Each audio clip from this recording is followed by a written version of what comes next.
we talk it down and we go down. But today, I'll just be humble because his team proved me wrong, which is really happy, but I'm not happy. Oh, thank God. Welcome back to Footy Talks, and let's talk about what happened this evening. So first of all, if you look at the shirt I'm wearing, It is. so Hope say I know blood. so when they say we'll put leg on one trouser, Either. so I'm going to touch on some of the positives of the game. First of all, at the beginning, I'm a Chelsea fan, but I have to be very blunt about it, right? Nobody ever thought that Chelsea was going to turn up like this. Yeah. But during the pre-match interview, I told the guys I was interviewing, I said, Chelsea in games like this can be very, very brutal. And if you want to take them for granted, they can hurt you in ways that you can never imagine. Barcelona had all the chance to make good changes and good starting lineup. Okay, your game, okay, your game is always tied on your starting lineup. If you don't have a good starting lineup, you might just have a bad game. Yes. Now, Barcelona had Rafinha on the bench. What is Lewandowski doing on the field of play?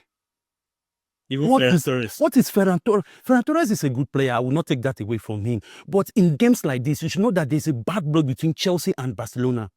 But I was expecting Rashford for 9, Rafinha for left. That was the Lamine Yamal. Even if Cucurella did a good job today, but you see the left hand, there would have been more job to be done there. Because if you really watch the game, Ferran Torres was just taking the ball back. There was no pull at all. Okay, I tell you something. If you look at the game, it just smells of unpreparedness. Yeah, sure. Number one, as a coach, when you are going to play a team like Chelsea and you know Esther Wow. You know what bad blood has been between them. The first thing you do as a preparation of your game is to take the first starting 11, okay, and then do a player profile on all of them. After you've done a player profile for all of them, during your training session, you set up a dummy, okay, and you make people play in an exact way. If you don't have a player who has that player profile, you grab 2 people and make sure your player who plays on that wing can maneuver. That is how you play a game. But you don't just send people into the game haphazardly and expect them to bring out the results. Estava was playing like a prime Messi today. I mean, Kunde was a disaster. There was no eagerness, there was no hunger from Barcelona. Yamin Lamar was just there to, be. There's no difference between him and Beckham, like a model. Rub his hair. You understand? It's crazy. When you talk about football, I think Barcelona performance this evening is taking football through a deep dive. This is not what we expect from a prime team like Barcelona. Barcelona is not a joke. When you talk about Barcelona, you talk about Champions League, you talk about the highest player who has won the highest Ballon d'Or, you talk about one of the greatest of all time who is competing for that this thing. You talk about him and Ronaldo. I'm talking about Lionel Messi. They produced Lionel Messi from their feeders team. Barcelona has one of the best feeder teams in Europe. And you come and put us such shambolic performance, it's not done anywhere.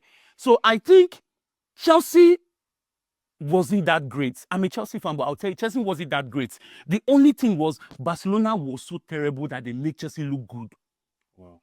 The real test for Chelsea will be the game on Sunday against Arsenal. If Chelsea can put up this same performance, which I highly doubt, I highly doubt that Chelsea will put up this performance again, because we have to be real. In as much as we are fans, when we see football, we have to analyze football the way football is. Yeah. All right? In as much as Chelsea has put up this performance against Barcelona, it is 20% sure that they are going to put up this performance against Arsenal.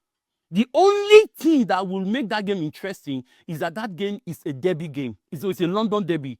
So it will be a very intense and energetic match. So we are looking forward to that. But as for this night, I don't think I have any positives to take away from the only positive I have to take away is the changes he did when he brought in Rafinha and Rashford.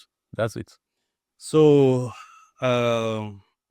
I asked one of the Arsenal fans, do you still feel this eye line is favoring Barca, or you see I won't lie to you, Barca cannot play any Premiership team with this eye line because they are good with that. You hardly see offsides when it comes to Premiership. It's rare. You understand? So they have a way of creating or manipulating eye line. So do we look at the core issue here? The core issue is that Barcelona had more than 3 weeks to prepare for this game. So we had to wait for 21 days to watch this terrific performance. No, do we have to wait for 21 days? Even expect this kind of game. I'll tell you what is the definition of madness. The definition of madness is doing the same thing every time and expecting a different result. So if I call Hans Flick a madman, I am not far from the truth. I am not being insultive. Okay, I'm just applying logic to life. You can't be doing the same thing every time. It fails you. When you look at a team like Chelsea find it hard to play against only team that have low block attack. You understand? If the teams don't come out to play, Chelsea find it very difficult. But you gave Chelsea the foot today. You play your high line knowing that Chelsea will eat that real deep.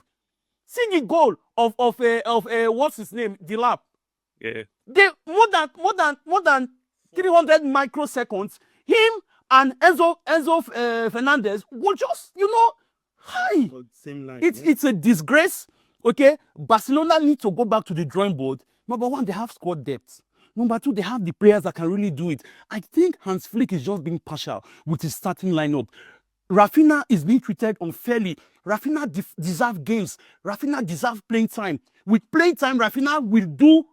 With playing time, if during playing time, Rafinha will score goals and bring the performance that will make him win the Ballon d'Or next time. That is what I'm saying. That's my take on the game. So there's a rumor that Barca are trying to get Victor Osimhen. So I've not seen it, but I've been hearing from them that say, oh, they're going for Victor Osimhen.